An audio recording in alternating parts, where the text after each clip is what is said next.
Posa a importância da hopping, teriba diferente terreno. Para começar, Aruba tem uma faculdade técnico de sistema, Small Island Solutions through Science, Technology, Engineering, Mathematics.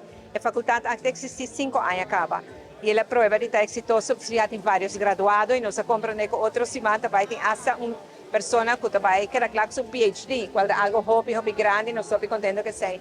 Então, nós, jovens, nós estudantes, a oportunidade para especializar na mesa em outro terreno que nós não temos para mim e assim nós atraímos estudantes no exterior e isso também ajuda também para nos exportar conhecimento. Isso aqui ajuda nós em economia de conhecimento. Por um outro motivo, o hábito especial de edifício. Edifício aqui que agora abandonado, o ano passado, agora que não, agora totalmente restaurado, em sua glória original, de forma somente bonita.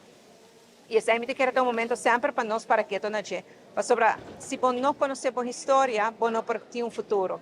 E a restauração de edifícios aqui com nosso valor na parte importante da nossa história, mas com esse também tem um rol também de futuro.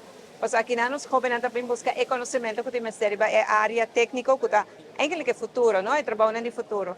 E de 3 pontos que para mim é importante é o tema como gente mulher. Nós sabemos, muitas mulheres não sempre gostam em matéria técnica. Usualmente, muitos homens gostam em matéria técnica, não mais que muitas mulheres. Faculdade técnica, que tem ciência, matemática, engenharia, tecnologia, especialmente aqui na Aruba, pois nós, muitas mulheres na Aruba, têm privilégio, comparado com outras no Caribe, de ter universidade na casa. E com isso, me espera, e vai que o resultado acaba, e para mim graduado, também, muitas mulheres também, para nós, muitas mulheres também têm oportunidade para poder preparar na mesa de terreno aqui, no âmbito aqui, para o trabalho no futuro. Lo que nos queda para a posição de mulher não que tem desvantagem, mas que tem a mesma oportunidade e essa é a universidade aqui, que a faculdade aqui te oferece.